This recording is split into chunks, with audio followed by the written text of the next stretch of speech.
ನಮಸ್ಕಾರ. ಕನ್ನಡದ ಮೊಟ್ಟಮೊದಲ ಲಾಕ್ಷಣಿಕ ಗ್ರಂಥ ಕವಿರಾಜ ಮಾರ್ಗ ಕೊಟ್ಟಂಥ ಈ ನೆಲದಲ್ಲಿ ಕಲ್ಯಾಣ ಕರ್ನಾಟಕ ಪ್ರದೇಶದಲ್ಲಿ ಇವತ್ತು ಮಹಿಳಾ ಕಥಾಲೋಕವನ್ನು ನೋಡುವ ಕಾರಣಕ್ಕಾಗಿ ನಾವಿಲ್ಲಿ ಸೇರಿದ್ದೇವೆ. ನಾನು ಮಹಿಪಾಲ್ ರೆಡ್ಡಿ ಮುನ್ನೂರು. ನನ್ನ ಜೊತೆಗೆ ಇವತ್ತು ಕಲ್ಯಾಣ ಕರ್ನಾಟಕದ ಮಹಿಳಾ ಕಥಾ ಪ್ರಪಂಚವನ್ನು ಮುಖಾಮುಖಿಯಾಗುವ, ಅದನ್ನು ಕಾಣುವ, ಅದನ್ನು ನೋಡುವ ಮತ್ತು ವಿಮರ್ಶಾತ್ಮಕ ದೃಷ್ಟಿಯಿಂದ ಅದನ್ನು ಅವಲೋಕಿಸುವಂಥ ಕಾರಣಕ್ಕಾಗಿ ನಮ್ಮ ಜೊತೆಗೆ ನಾಡಿನ ಮಹತ್ವದ ಕನ್ನಡದ ಕಥೆಗಾರ್ತಿ, ಹಿರಿಯ ಲೇಖಕಿ ಶ್ರೀಮತಿ ಸಂಧ್ಯಾ ಹೊನಗುಂಟಿಕರ್ ಅವರು ನಮ್ಮ ಜೊತೆಗಿದ್ದಾರೆ. ನಮಸ್ಕಾರ ಮೇಡಮ್. ನಮಸ್ಕಾರ. ನಾವು ಕಲ್ಯಾಣ ಕರ್ನಾಟಕ ಪ್ರದೇಶದಲ್ಲಿ ಮಹಿಳಾ ಕಥಾ ಪ್ರಪಂಚವನ್ನು ಇಟ್ಟುಕೊಂಡು ನೋಡುವಂಥ ಸಂದರ್ಭ ಬಂದರೆ ತುಂಬ ಗಹನವಾಗಿ ಗಂಭೀರವಾಗಿ ಆ ಪ್ರಕಾರವನ್ನು ಬರೆದಂತಹ ಅನೇಕರು ಈ ಪ್ರದೇಶದಲ್ಲಿ ಸಿಗ್ತಾರೆ. ಅಂಥವರನ್ನು ನೆನಪು ಮಾಡಿಕೊಳ್ಳೋದಾದರೆ ತಾವು ನಮ್ಮ ಕಲ್ಯಾಣ ಕರ್ನಾಟಕದೊಳಗೆ ಮಹಿಳೆಯರು ಕಥೆ ಬರೆದಿದ್ದಾರಂತಲೇ ಹೇಳಬೇಕು. ಯಾಕಂದರೆ ಕಥೆ ಮತ್ತು ಹಾಡು ಎರಡೂ ಹುಟ್ಟೋದು ಮಹಿಳೆಯರ ಧ್ವನಿಯಲ್ಲೇ. ಯಾಕಂದರೆ ಜನಪದ ಸಾಹಿತ್ಯದೊಳಗೆ ಯಾವ ರೀತಿ ಹೌದು ನಮಗೆ ದಾಖಲೆ ಸಿಗೋದಿಲ್ಲ, ಬರೆದದ್ದು ಅಥವಾ ಪುಸ್ತಕ ರೂಪದಲ್ಲಿ ಸಿಗಲಿಕ್ಕಿಲ್ಲ, ಆದರೆ ಮೌಖಿಕವಾಗಿ ನಾವು ಸಾಕಷ್ಟು ಅದನ್ನು ನೋಡ್ತೀವಿ. ಹಾಗಾಗಿ ಮಹಿಳಾ ಕಥೆಗಾರ್ತಿಯರು ನಮ್ಮ ನೆಲದಲ್ಲಿ ಜಾಸ್ತಿ ಅಂತ ನನಗನ್ನಿಸ್ತದೆ. ಯಾಕೆಂತಂದರೆ ಕಥೆಗಳು ಹುಟ್ಟೋದು ಒಂದಷ್ಟು ಸಂಘರ್ಷ ಇದ್ದಾಗ, ನೋವುಗಳಿದ್ದಾಗ. ಆ ಸಂಘರ್ಷದ ನೆಲ ನಮ್ಮದು. ಐತಿಹಾಸಿಕವಾಗಿ ನೋಡಿದರೂ ಬಂತು, ಪ್ರಾದೇಶಿಕದ ಹಿನ್ನೆಲೆಯೊಳಗೂ ನಮ್ಮ ನಾಡಿನೊಳಗೆ ಕಥೆಗಳು ಹುಟ್ಟಲಿಕ್ಕೆ ಸಾಕಷ್ಟು ಸಾಧ್ಯತೆಗಳಿದ್ದು. ಹಾಗಾಗಿ ನಾವು ನೋಡೋದಾದರೆ ಮುಖ್ಯವಾಗಿ ಕೆಲವರನ್ನು, ಯಾಕಂದರೆ ಎಷ್ಟೋ ಜನ ಏನಾಗ್ತದೆ ಬರೆದಿಟ್ಟಿರ್ತಾರೆ, ಅದನ್ನು ಪುಸ್ತಕ ರೂಪದಲ್ಲಿ ತಂದಿರೋದಿಲ್ಲ, ಪ್ರಕಟ ಆಗಿರೋದಿಲ್ಲ, ದಾಖಲೆ ಆಗಿರೋಂಗಿಲ್ಲ ಅವ್ರ ಹೆಸರು. ಆದರೆ ಮುಖ್ಯವಾಗಿ ನಮಗೆ ಈ ಕಲ್ಯಾಣ ಕರ್ನಾಟಕದ ಕಥೆಗಾರ್ತಿಯರು ಅಂದ ತಕ್ಷಣ ನಮಗೆ ನೆನಪಾಗೋದು ಗೀತಾ ನಾಗಭೂಷಣ್ ಅವ್ರ ಹೆಸರು. ಸುಮಾರು 50 ಕಥೆಗಳನ್ನು ಬರೆದಿದ್ದಾರೆ. ಆದರೆ ಕೃತಿಗಳು ಎರಡೇ ಪ್ರಕಟ ಆಗ್ಯಾವ.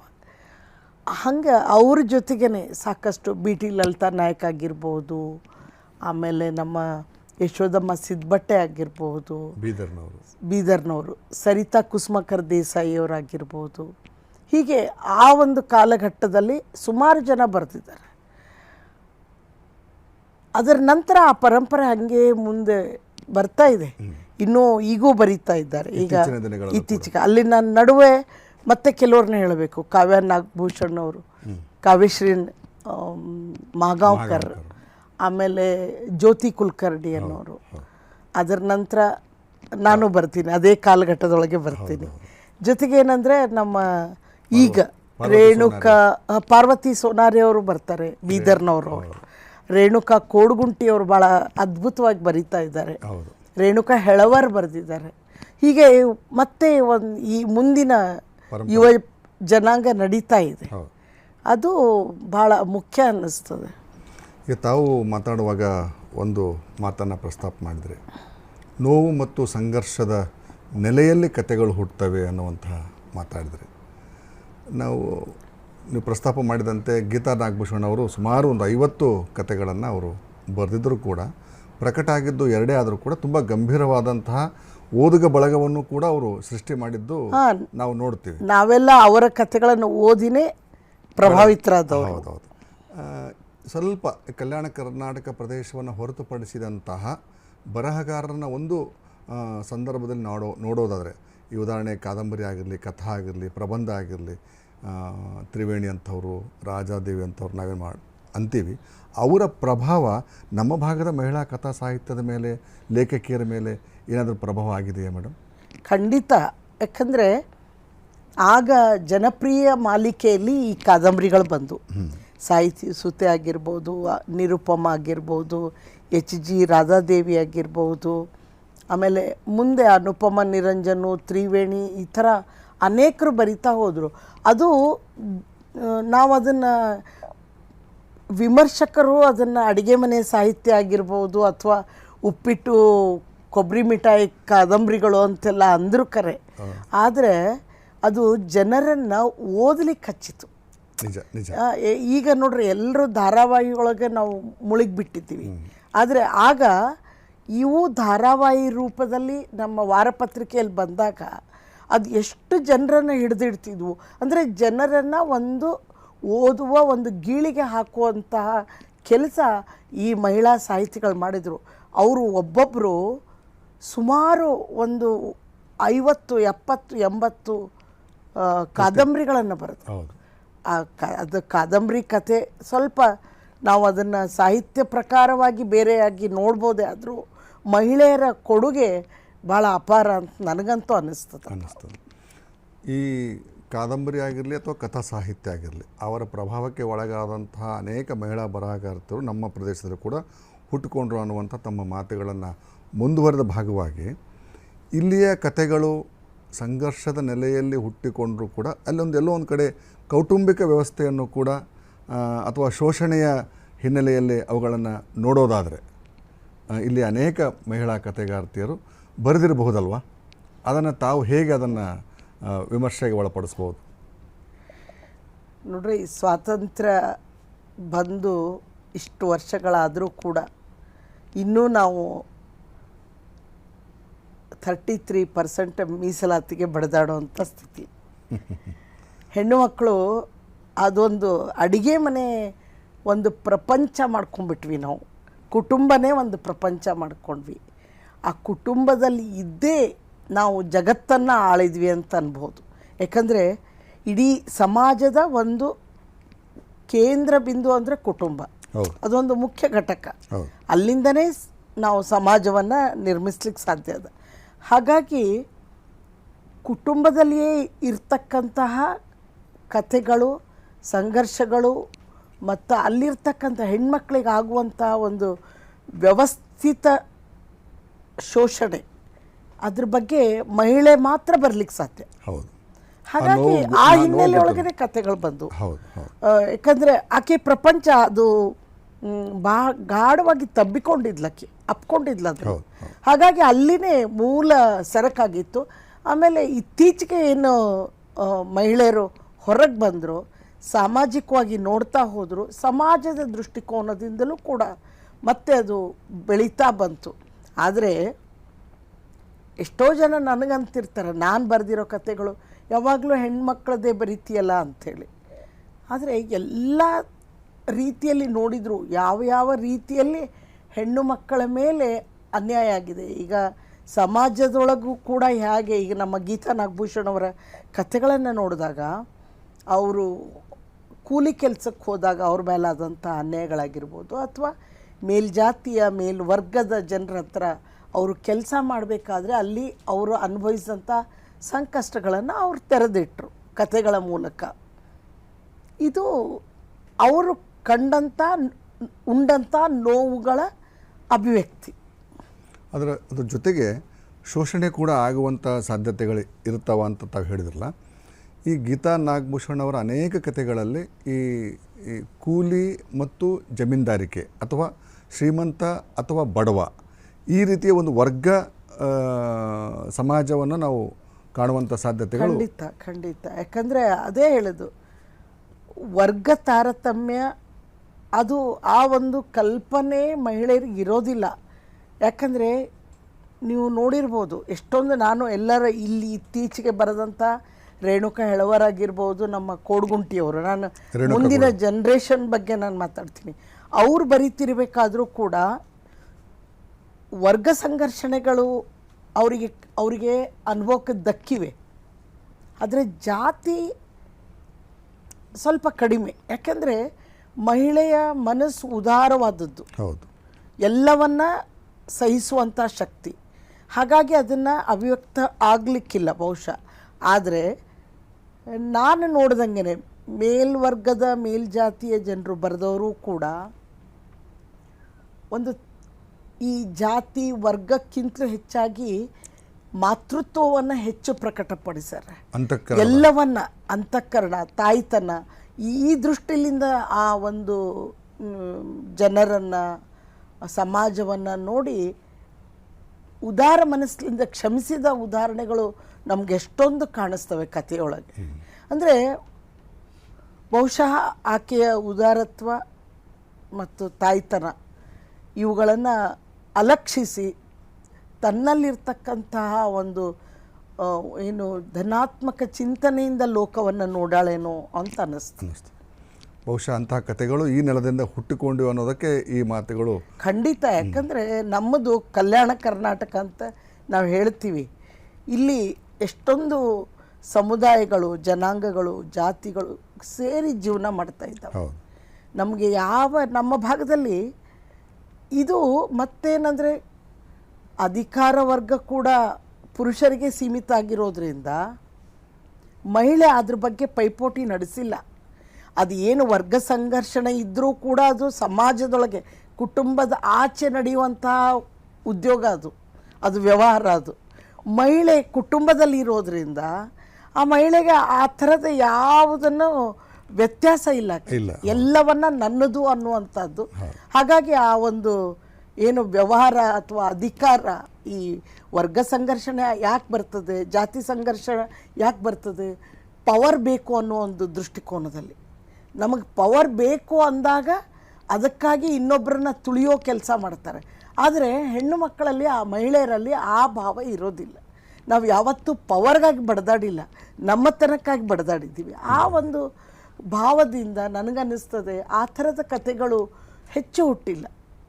ನಮ್ಮ ನೋವನ್ನು ಹೇಳ್ಕೊಂಡಿದ್ದೀವಿ, ಆದರೆ ಇನ್ನೊಬ್ಬರನ್ನು ತುಳಿಯೋ ಕೆಲಸ ಯಾವ ಮಹಿಳೆಯರು ಮಾಡಿದ್ದು ಯಾವ ಕಥೆಯಲ್ಲೂ ಬಂದಿಲ್ಲ. ಬಹುಮುಖ್ಯವಾಗಿ ಕಲ್ಯಾಣ ಕರ್ನಾಟಕ ಪ್ರದೇಶದಿಂದ. ಖಂಡಿತ ಕಲ್ಯಾಣ ಕರ್ನಾಟಕದ ಕಥೆಗಳಲ್ಲೇ ನೀವು ಇಡೀ ಕರ್ನಾಟಕದಲ್ಲೂ ನೋಡ್ಬೋದು.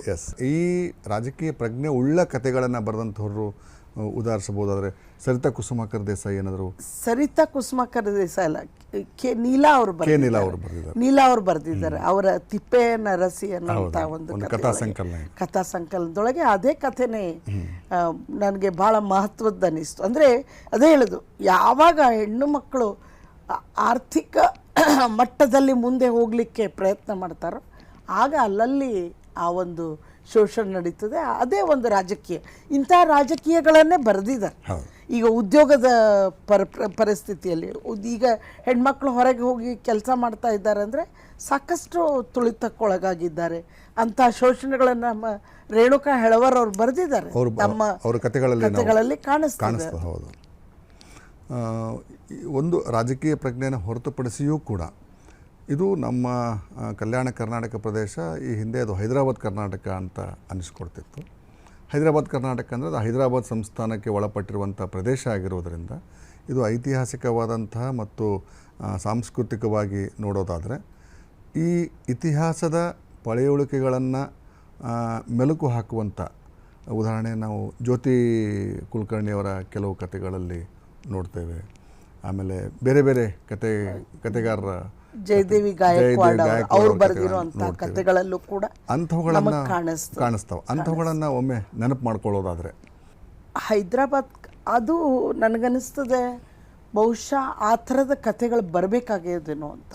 ಯಾಕಂದರೆ ಆ ಕಾಲಘಟ್ಟದೊಳಗೆ ಆಮೇಲೆ ಇನ್ನೊಂದು ಏನಂದರೆ ಎಲ್ಲವೂ ಕಥೆಗಳ ರೂಪದಲ್ಲೇ ಬಂದಿಲ್ಲ.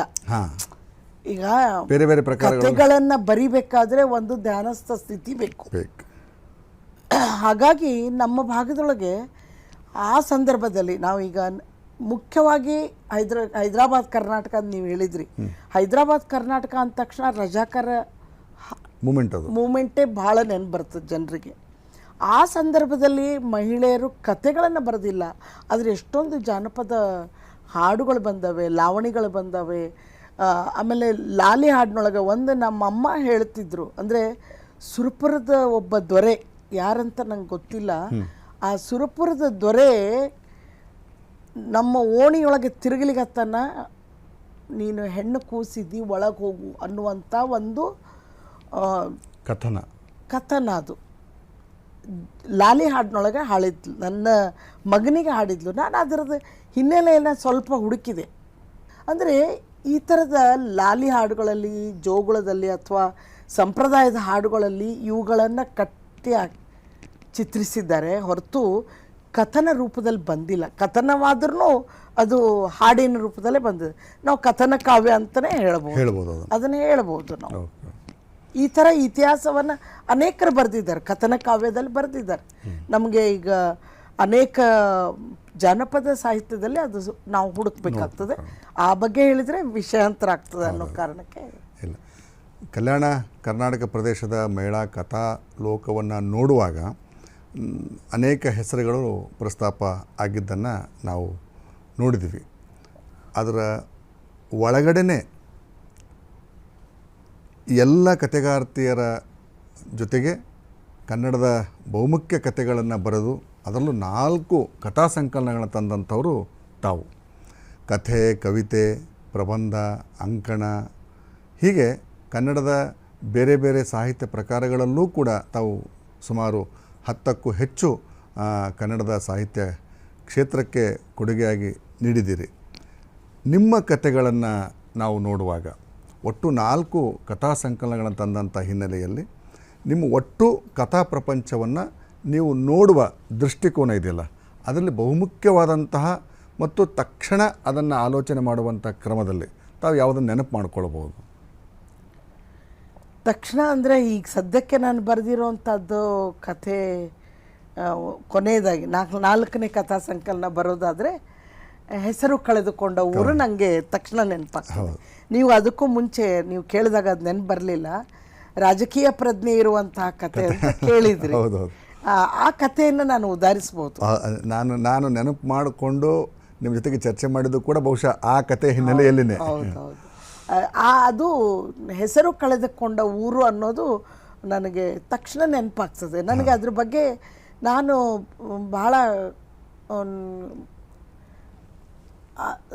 ಅನಾಯಾಸವಾಗಿ ಬರೆದೆ ಅದನ್ನು, ಯಾವುದು ಭಾಳ ಆಲೋಚನೆ ಇಲ್ಲದೆ ಬರೆದೆ. ಯಾಕಂದರೆ ಆ ಒಂದು ಹೆಸರು ಕಳೆದುಕೊಂಡ ಊರು ಅಂದರೆ ನಮ್ಮ ಕಲ್ಯಾಣ ಕರ್ನಾಟಕನೂ ಹೌದು. ಯಾಕಂದರೆ ನಮ್ಮ ಕಲ್ಯಾಣ ಕರ್ನಾಟಕ ರಾಜಕೀಯ ಜನರಿಗೆ, ನಮ್ಮ ವಿಧಾನಸೌಧದಲ್ಲಿ ಕೂದವರಿಗೆ ನಮ್ಮ ಕಲ್ಯಾಣ ಕರ್ನಾಟಕದ ಊರುಗಳೇ ನೆನಪೋಗ್ಬಿಟ್ಟಿವೆ.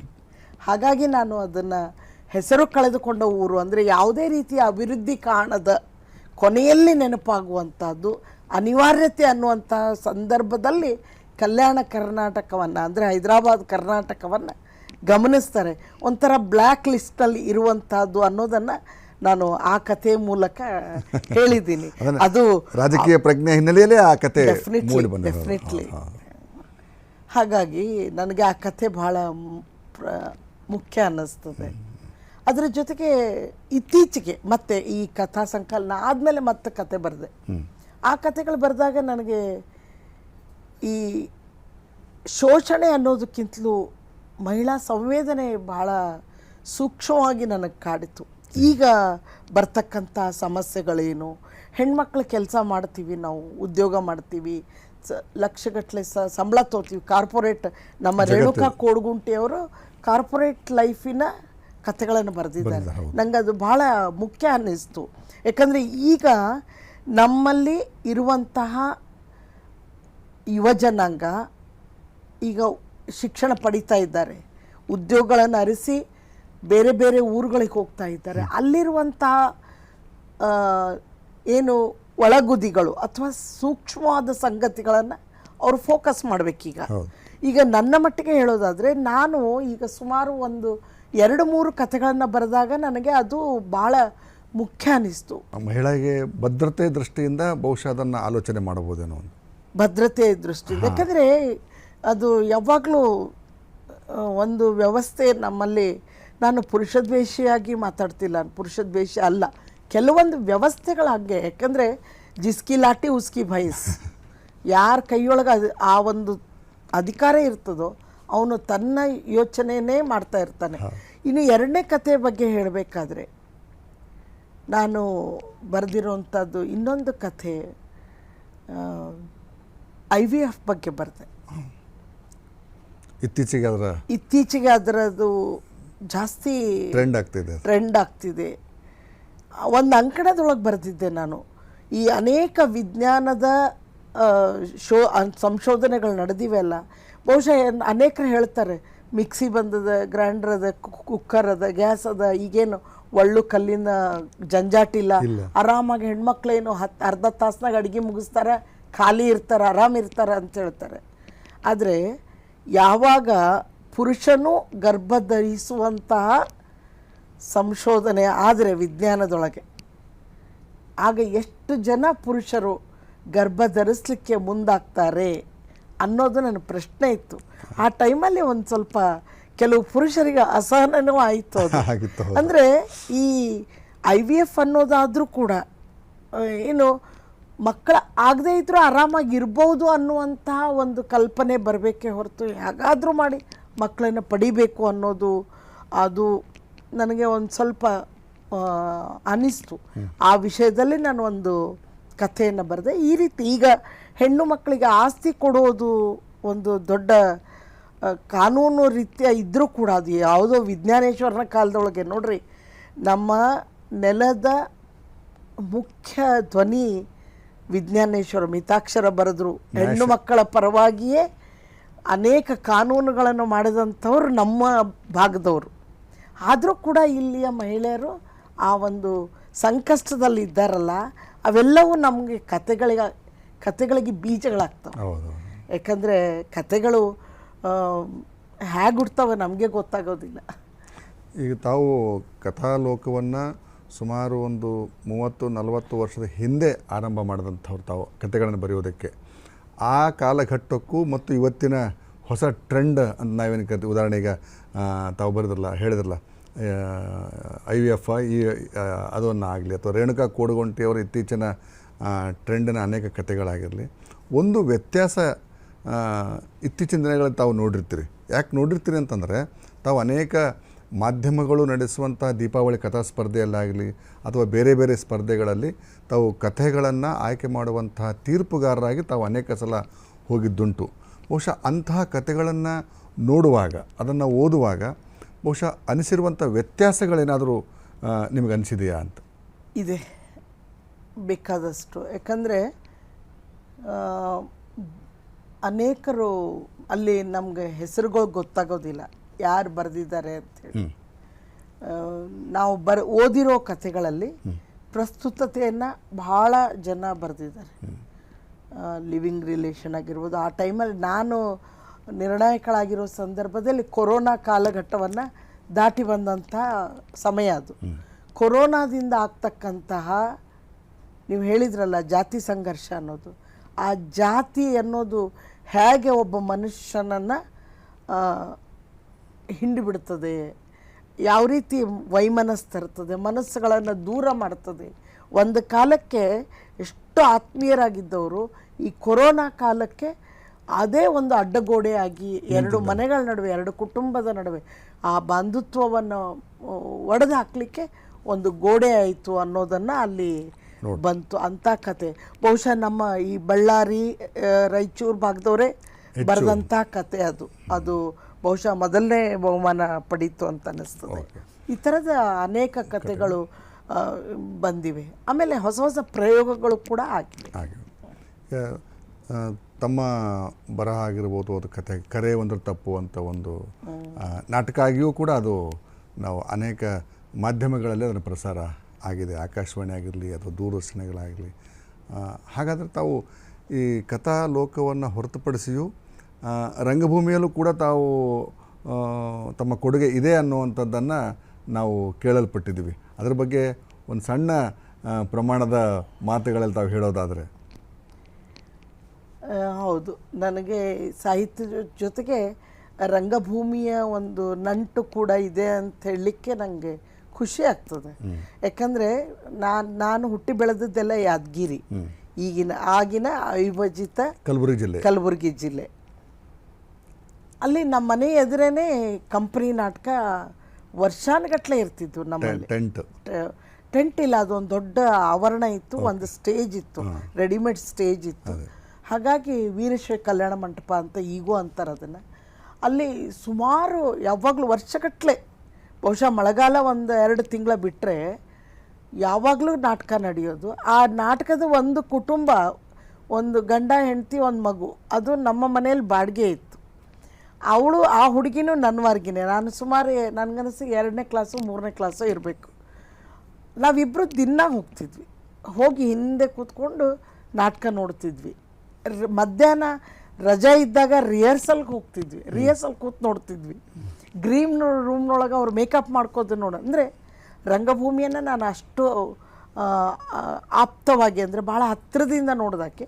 ಹಾಗಾಗಿ ಅಲ್ಲಿ ಒಂದು ನಾಟಕ ಬರೆಯೋದಾಗಲಿ ಅಥವಾ ನಾಟಕ ಮಾಡೋದಾಗಲಿ ಅದು ಒಂದು ಅಭಿನಯ ಇದೆ. ನಾನು ಹೈಸ್ಕೂಲಲ್ಲೂ ಮಾಡಿದ್ದೀನಿ, ಕಾಲೇಜಲ್ಲೂ ಮಾಡಿದ್ದೀನಿ. ಯಾಕಂದರೆ ನಮ್ಮ ಕಲ್ಯಾಣ ಕರ್ನಾಟಕದೊಳಗೆ ಕಾಲೇಜಿಗೆ ಬಂದ ಮೇಲೆ ನಾಟಕಗಳನ್ನು ಮಹಿಳೆಯರಿಗೆ, ಹುಡುಗಿಯರಿಗೆ ಮಾಡಲಿಕ್ಕೆ ಬಿಡೋದೇ ಇಲ್ಲ. ಪುರುಷರ ಜೊತೆಗೇ, ಬರೀ ಪುರುಷರೇ ಇದ್ದು ನಾನು ಒಬ್ಬಳೇ ಮಾಡಿದಂಥ ಮಾಫ್ಕೋಟ್ ಅನ್ನುವಂಥ ನಾಟಕ ನನಗೆ ನೆನಪಾಯಿತು. ರಂಗಭೂಮಿಯ ನಂಟು ಕೂಡ ತಾವು ಹೊಂದಿದ್ದೀರಿ ಅನ್ನುವಂಥ ಮಾತು ಖುಷಿ ಆಯಿತು.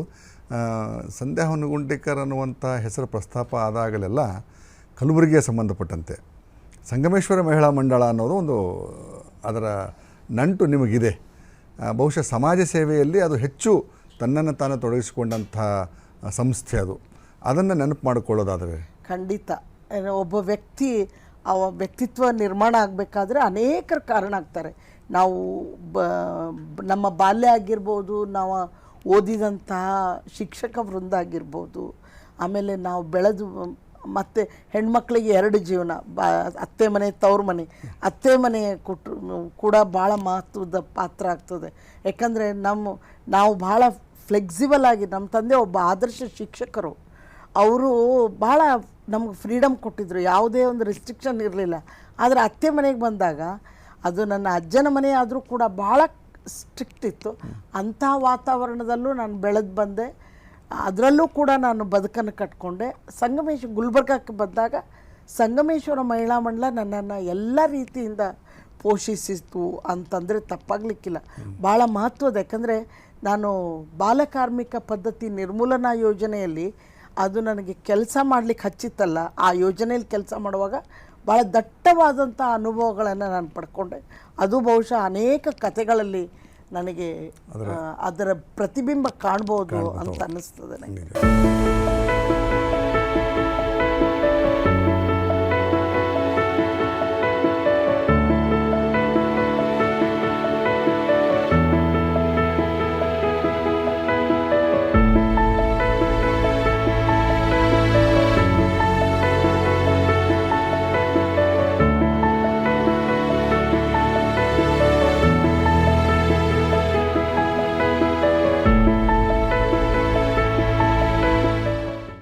ಕಥೆಗಾರ್ತಿಯಾಗಿ ಕವಿತೆ, ಪ್ರಬಂಧ, ಅಂಕಣ ಮತ್ತು ರಂಗಭೂಮಿಯ ನಂಟನ್ನು ಹೊಂದಿರುವಂಥ, ಜೊತೆಗೆ ಸಮಾಜ ಸೇವೆಯಲ್ಲೂ ಕೂಡ ತಮ್ಮನ್ನು ತಾವು ತೊಡಗಿಸಿಕೊಂಡಂಥ ಸಂಧ್ಯಾ ಹೊನ್ನಗುಂಟಿಕರ್ ಅವರೊಂದಿಗೆ ಇಷ್ಟೊತ್ತು ನಾವು ಚರ್ಚೆಯನ್ನು ಮಾಡಿದ್ದೇವೆ.